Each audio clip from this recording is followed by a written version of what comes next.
Evo, ovo je možda jedan od najtipičnijih zapravo takvih projekata.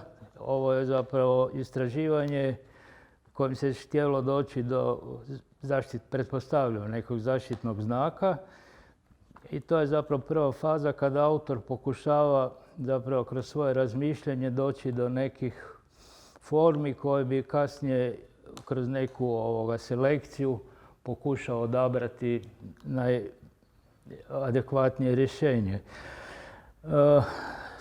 Ponekad se sa tim prvim skicama išlo na ručje ocu, pa se probala od njega dobiti već sugestija da li je nešto od toga prihvatljivo ili nije. I onda u nekoj drugoj fazi se približiti zapravo tim željama investitora, tako kažem. Tako da pretpostavljam da su možda u nekakvom dijalogu oni došli do zaključka da bi ovo moglo biti najadekvatnije, pa je onda on zapravo u jednoj fazi daljnjoj, a to je ova, napravio tehnički nacrt toga. Sad, ovo je finalno rješenje koje se zapravo javilo u tu nekoj pozivnici.